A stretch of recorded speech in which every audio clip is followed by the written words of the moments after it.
دنیا میں ہم نے کسی کی زمین و جائیداد ہڑپی ہے، اتنا جان لیجئے اللہ رب العالمین معاف نہیں کرے گا۔ جنہوں نے اسرائیلی فوجی کو پناہ دی تھی اور کہا تھا یہاں رہو، یہاں آرام کرو، یہاں سو، یہاں کا کھانا کھاؤ اور غزہ کے مسلمانوں کو مارو، اسرائیلی فوجی کی مدد کرنے والے یہ ہوٹل، یہ ریسٹورنٹ، جب اللہ کا عذاب آیا تو یہ اللہ کی عذاب میں پکڑے گئے، اللہ کی عذاب میں گرفتار ہو گئے، اس کو بھی سوہ کرا دیا، اس کو بھی ختم کر دیا، جل کر راکھ ہو گئے۔ تو میرے بھائیوں، اللہ کا عذاب آتا ہے تو نہیں دیکھتا ہے کہ کون کیا ہے۔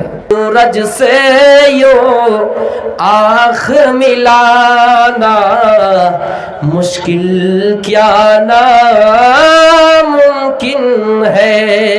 اللہ کے رسول نے مثال دی ہے کہ 2 منزلہ کشتی ہے، کچھ لوگ نیچے ہیں، کچھ لوگ اوپر ہیں۔ اگر نیچے والے بار بار اوپر نہ جائے کہ ہاں ہو سکتا ہے کہ اوپر والے کو ڈسٹرب ہوگا اور کشتی کا نچلا حصہ سوراخ کر دے تو پانی جب نیچے سے آئے گا، نچلا منزل جو ہے، نیچے منزل کے جو لوگ ہیں وہاں پانی بھر جائے گا، وہ لوگ ڈوبیں گے لیکن اوپر والے کو بھی لے کر ڈوب جائیں گے۔ غلطی تو نیچے والوں کی ہے نا، اوپر والے کیوں ڈوب رہے ہیں؟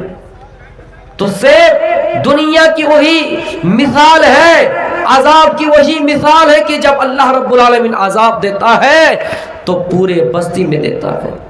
اللہ کی جب پکڑ آتی ہے تو پورے بستی میں۔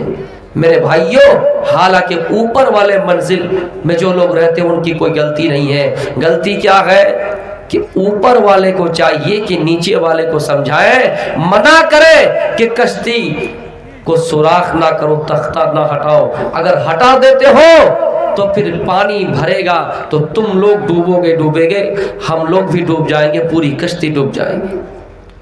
ظہر الفساد فی البر والبحر بما کسبت ایدی الناس۔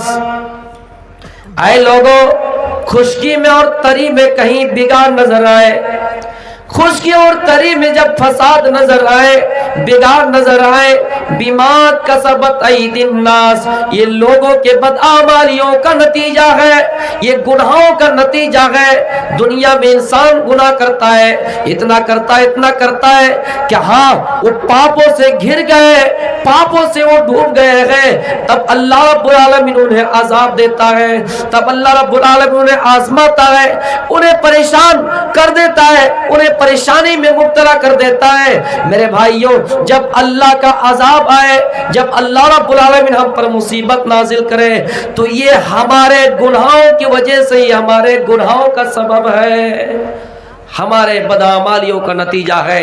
ہم نے گناہ کیا تب اللہ رب العالمین نے ہمیں اور آپ کو عذاب دیا۔ امریکہ میں آگ لگی، امریکہ سپر پاور ملک ہے، 50 ریاستوں سے مل کر بنا ہے، جن کے پاس مشینیں ہیں، جن کے پاس آلات ہیں، جن کے پاس آگ بجھانے کے لیے ساری چیزیں ہیں، لیکن ہاں جب اللہ کا عذاب آیا، اس شہر میں آگ لگی جس کو لاس اینجلس کہا جاتا ہے۔ یہ امریکہ کا دوسرا سب سے بڑا شہر ہے اور یہ کیلیفورنیا ریاست کا سب سے بڑا شہر ہے۔ وہاں پر آگ لگی، پورے گھر کو جلا دیے، پورے شہر جل گئے، پورے گھر جل گئے، کتنی عمارتیں برباد ہو گئی، کتنے لوگ مارے گئے۔ میرے بھائیوں، یہ اللہ کا عذاب نہیں تو اور کیا ہے، یہ اللہ کی آزمائش نہیں ہے تو اور کیا ہے۔ میرے بھائیوں، اب وجہ کیا ہے کہ اللہ رب العالمین نے وہاں عذاب دیا؟ وجہ کیا ہے کہ آگ لگی؟ لوگ کچھ کہتے ہیں کہ ہاں یہ اللہ کا عذاب نہیں ہے، وہاں پر آگ لگتی رہتی ہے، یہ تو وہاں پہ آگ لگنا ہی تھا کیونکہ وہاں کی ہوا جو ہے سینٹائنا ہے۔ میرے بھائیوں، جب اللہ رب العالمین عذاب دیتا ہے تو ہوا کی شکل میں بھی دیتا ہے۔ غور کرنے والی بات یہ ہے، جن کے پاس ساری مشینیں ہیں، جن کے پاس ساری چیزیں ہیں آگ بجھانے کے لیے، لیکن پھر بھی وہ گھٹنے ٹیکنے پر مجبور ہو گئے، تو اس سے ہمیں اور آپ کو سبق ملتا ہے کہ اللہ کے آگے کسی کی نہیں چلتی ہے۔ جو دنیا میں یہ کہتا ہے کہ ہم سے زیادہ کوئی پاورفل نہیں ہے، ہم سے زیادہ کوئی شکتیشالی نہیں ہے، میرے بھائیوں، کوئی ذات اس طرح نہیں جو اللہ کے مقابلہ کر سکے۔ اللہ کی ذات سے کوئی لڑ نہیں سکتا ہے، اس کے برابر کوئی نہیں ہے۔ لم یلد ولم یولد ولم یکن لہ کفوا احد، اللہ کے برابر کون ہے جو ان سے مقابلہ کر سکے؟ یہ سورہ اخلاص پڑھیے جس میں توحید کی ساری باتیں آ جائیں گے میرے بھائیوں، آپ کو سمجھ میں آ جائے گا کہ اللہ کیا ہے۔ اللہ کی پورے کنڈیشن بتا دیے گئے ہیں، جس کو ویدوں میں بھی کہا گیا ہے کہ اگر ہم اور آپ کہتے ہیں کہ دنیا میں بہت سارے مذہب ہیں، بہت سارے مذہب کے لوگ ہیں، سب کہتے ہیں کہ ہمارا ایک ہی ایشور ہے، سب جب مانتے ہیں تو پھر پوجا پاٹ کرنے کے وقت فلاں فلاں نام کیوں لیتے ہیں، فلاں فلاں لوگوں کا ذکر کیوں کرتے ہیں؟ اور ہم ہیں کہ اللہ واحد کو مانتے ہیں اور ہم دوسری کسی کو شریک نہیں کرتے ہیں۔ لم یلد ولم یولد، اسی کو منتروں میں کہا گیا نکا سے کس کی جا جنیتا نہ کدیفا۔ وہ ایشور ایسا ہے جس کو نہ کسی ماں نے جنا ہے اور نہ اس نے کسی کو جنا ہے، یعنی صاف الفاظ میں یوں کہیے نہ وہ کسی کا بیٹا ہے اور نہ اس سے کوئی بیٹا ہوا ہے۔ اس سے بڑی بات اور کیا ہو سکتی ہے؟ میرے بھائیوں، غور کرنے والی بات ہے، جب آگ لگی تو پورے شہر کو اپنے چپیٹ میں لے لیا۔ وہاں پر ایک آدمی رہتا ہے جن کا نام جیمز ووڈ ہے، جنہوں نے کہا تھا اسرائیل کے سرکار نیتنیاہو کو ٹویٹ کرتے ہوئے، ٹویٹر پہ انہوں نے ٹویٹ کیا تھا، نو سیج فائر، نو کمپرومائز، نو فورگیونیس۔ آپ کو معلوم ہوگا غزہ کے اندر جو چھوٹے چھوٹے بچے مارے گئے، جن کا قتل عام ہوا، وہاں پر پانی بند کر دیا گیا، پانی پر پابندی لگا دی گئی۔ چھوٹے چھوٹے بچے پانی کیچڑ سے اٹھاتا تھا اور اس کو صاف کر کے پانی پیتا تھا۔ میرے بھائیوں، سب سے زیادہ چھوٹے چھوٹے بچے مارے گئے، ان کا قتل عام ہوا۔ اب ظاہر سی بات ہے دونوں میں سے کون غلط کون صحیح میں اس کی طرف نہیں کہہ رہا ہوں، لیکن ہاں چھوٹے چھوٹے بچے مارے جانا، چھوٹے چھوٹے بچوں کا قتل کیا جانا، یہ کس بات کی طرف اشارہ کرتا ہے؟ ہمیں اور آپ کو سوچنے اور سمجھنے کی بات ہے کہ چھوٹے چھوٹے بچے کیوں زیادہ قتل کیے گئے۔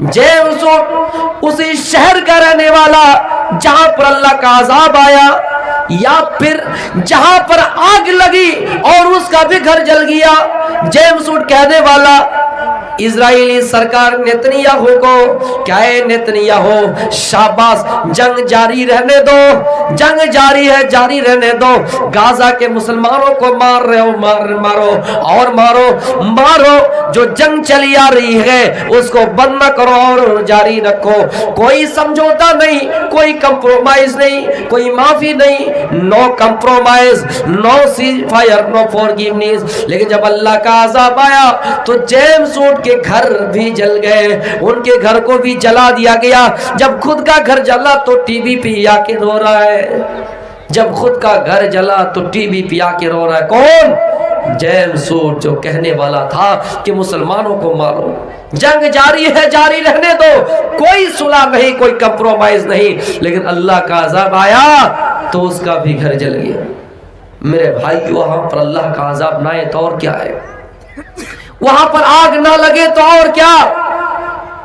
ایک ریسٹورنٹ جن کا نام میک ڈونلڈز ہے، آپ نیٹ پہ سرچ کیجئے، MC ڈونلڈز ریسٹورنٹ ہے، جنہوں نے اسرائیلی فوجی کو کھانا کھلایا تھا۔ کہ یہ عذاب آیا تو کیا پہچان کر کے آیا کہ کون کیا ہے؟ یہ آگ لگی امریکہ میں، ہمیں اور آپ کو جہنم کی چھوٹی سی جھلک دیکھنے کو ملی موبائلوں میں۔ آپ دیکھیے ان نظارہ کیسا لگتا ہے، جبکہ دنیا کی آگ آخرت کی آگ کے مقابلے میں میرے بھائیوں 69% اگر آخرت کی آگ ہے تو 1% دنیا کی آگ ہے۔ لیکن وہ ویڈیو سامنے لائیے اور دیکھیے کہ جہنم کتنا خطرناک ہوگا، جہنم کی آگ کتنی خطرناک ہوں گی۔ غور کیجئے میرے بھائیوں،